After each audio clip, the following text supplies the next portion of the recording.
Hi everyone. This is not going to be one of my normal videos. This is just one that I felt compelled to do. The last few weeks have been a little crazy. If you've watched the news, you'll probably be aware about what I'm going to talk about. We have the story that starts with two entitlements, where a rich CEO, Snobnob, felt that it was okay to steal a hat from a child at a tennis game. I think it was the US Open actually. And then had put a post out that in his mind he thought he'd done this child a lesson by teaching this kid that it's a first in, first served. But as you'll see in the little clips that I'm about to show you, that he snatched this out of the child's hand. This is a rich CEO of a company. Had all the money that could buy his own hat, but this hat was being handed to this child by the tennis player. And this entitled person thought that it was okay to steal that hat from that little boy. Well, he made a bit of a name for himself now because it's gone all over the social media outlets. They hunted him down and found him, and now he's grovelling, oh no, I didn't mean that, and saying he's sorry. But I live in a world where actions prove louder than words, and just proof of another narcissistic person in the world that feels entitled to do what they want, even if it's stealing from a child.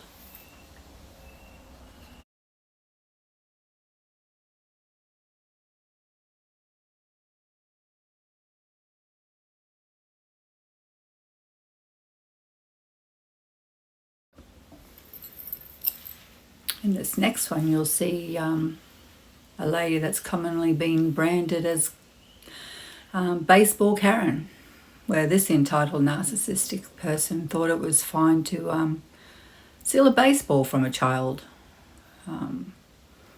Got hid into the stands and the father claimed it, gave it to his child who happened to have his birthday that day. As you can see in the little clips, that this child's happy.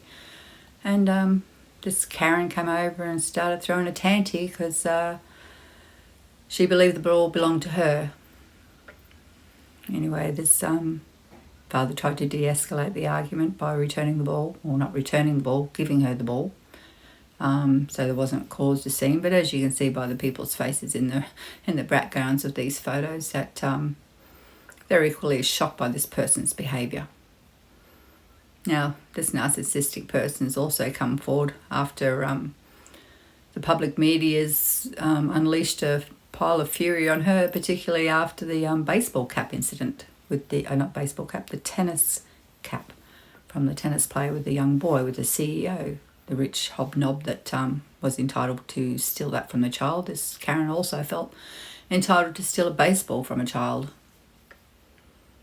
The child did have a bit of a happy ending after all. The organisers of the baseball game had presented him with some gifts, and he got a signed baseball bat.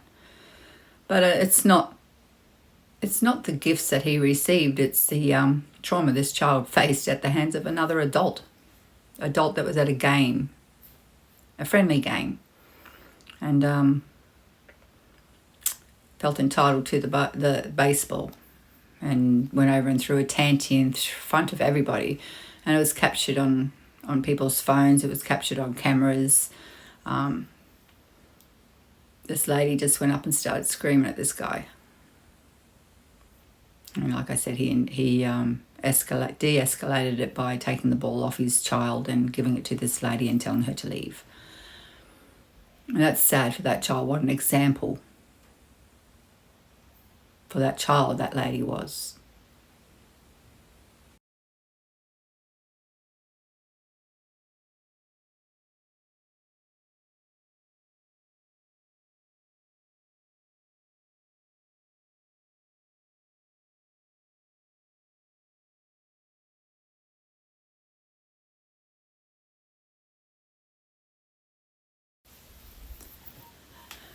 And then we come to some tragic events that happened to innocent people. And this next bit of a clip that you'll see, there was this lady on a train minding her own business. She was a young girl from Ukraine. She was a Ukrainian refugee.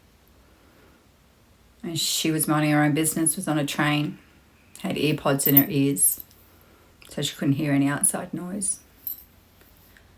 And she was sitting on a train minding her own business, and this fella behind her seemed a little agitated before she actually got on the train, and she made the unfortunate mistake of sitting in front of him.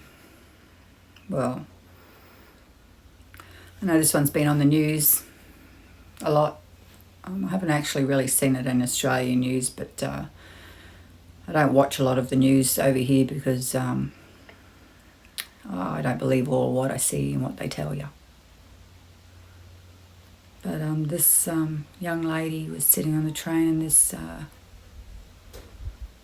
can't really call him a gentleman, monster, it's probably another word, probably more fitting for this person, that he felt that it was fine to take this woman's life. She didn't do anything, she didn't see it coming, she didn't even know what happened to her. He was sitting behind her. He pulled out a knife and he stabbed her. And the sad thing is, there are other people on this train, again, heads in their phones, earphones in their ears, oblivious to what was just happening. This monster had a long criminal history. You'll see all the charges and things that he was facing, and that he'd been let out on multiple times by judges that have failed the public by keeping somebody like this where they should be, where they couldn't cause harm. But unfortunately, he was re-released for whatever reason the judge felt that he was okay to be out on the streets for, and this lady paid the ultimate price for that. And she didn't even know what happened to her. And nobody helped her until after it was too late. And this guy walked through the train saying that he just killed that white girl. I just stabbed that white girl. I've killed that white girl. And people say it's not racially motivated, but this was a dark gentleman. She was a white lady. I don't understand why he would be saying that after he just murdered her.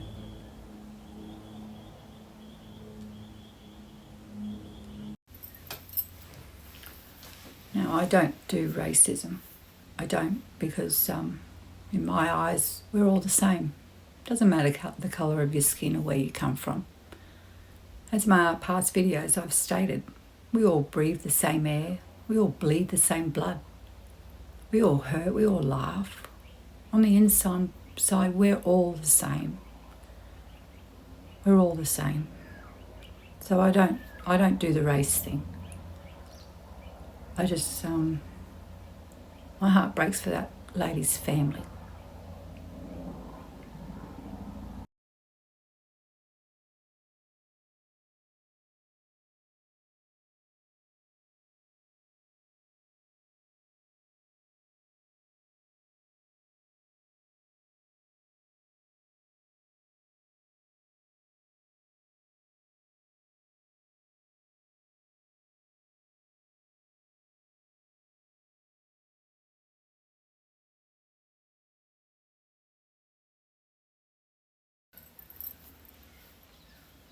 In this last little clip that I'm going to show, this is the one that's all over the news right now.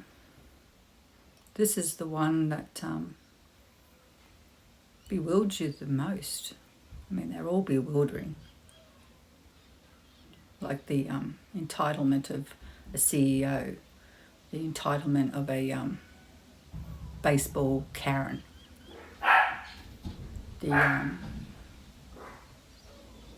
The ability to take someone's life on a train of someone you don't know. This one's everywhere. This one's exploding. And it's all because of Charlie Kirk. As you would know, Charlie Kirk was assassinated. He was murdered in cold blood in front of thousands and thousands of students, where he was at a seminar doing what he does best, having discussions with the younger generation, open discussions. And somebody didn't like what he said. And someone decided that they had the right to take this man's life over a conversation. What gives that person the right to think they can be judge, jury and executioner? Take somebody's life because they don't like what they're saying. Anybody that would know about Charlie Kirk would know that he was a Christian man. He had a strong faith in God. And some people don't like that. Some people didn't like what he had to say. They've said they've arrested the alleged shooter. I don't believe this person acted alone. There's too many questions unanswered. Some stuff's not being released at all. Video footage that I've seen, different angles, different things. Cameras being removed from where he was doing his talk by people. Having the cards removed from that camera. It's got to make you wonder what's going on. Who else was involved? The thing is, they thought that this man who was having an influence on the younger generation in a positive way. I don't know a lot about Charlie Kirk's. I have seen a few of his videos, and to me he was a fair dinkum fella. He went out there and had discussions with people. That's what life's about, is discussions. People had more discussions, there probably wouldn't be so much war in the world. War happens and murder happens when people run out of words to say. Their only way out is by hurting somebody. Hurting, killing. Silencing that person so they don't have to speak anymore. Just because you don't agree with somebody's words or somebody's thoughts doesn't give you the right to take that person's life. We can't all agree on the same thing. But no one has the right to take someone's life because of that. In thinking that they could silence this man by killing him, by assassinating him, by murdering him in cold blood. They thought that they could silence him, but what a rude awakening for those people that are happy. Are happy. That blows my mind.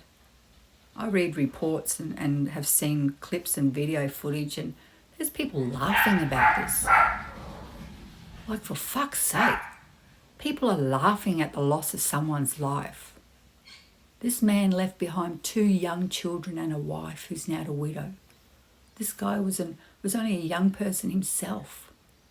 What's so fucking funny about someone dying? Like, honestly, what is so funny? If you haven't got anything nice to say, or you don't think that it's a bad thing that someone died, you don't fucking go out and laugh about it. You don't laugh.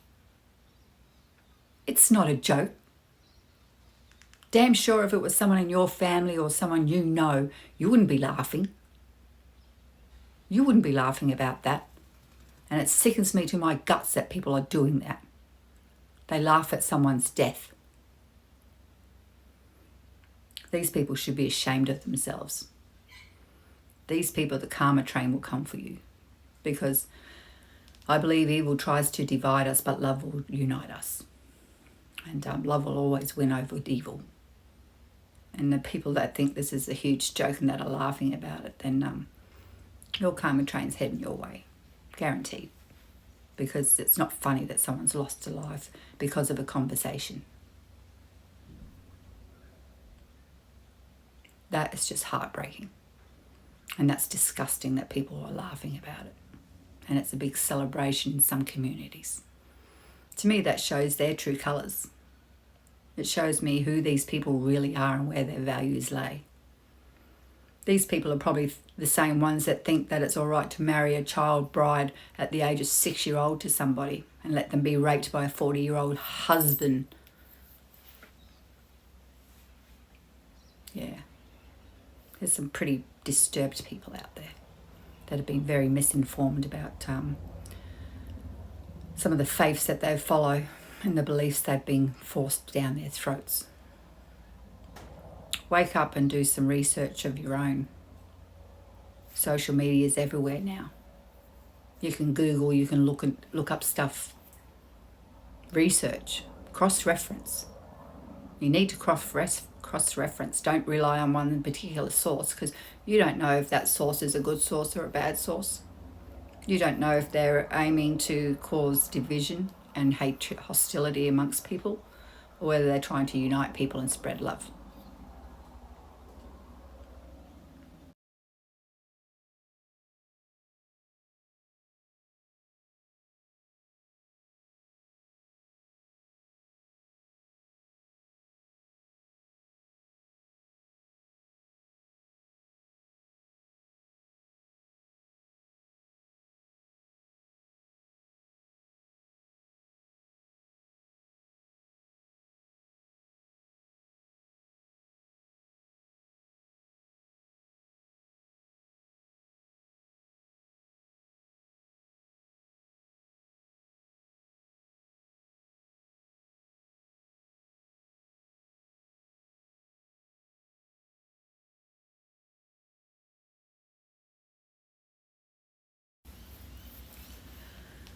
Just a little bit more on the Charlie Kirk's thing. You would have noticed in the clip that there was a book written about Charlie Kirk's death.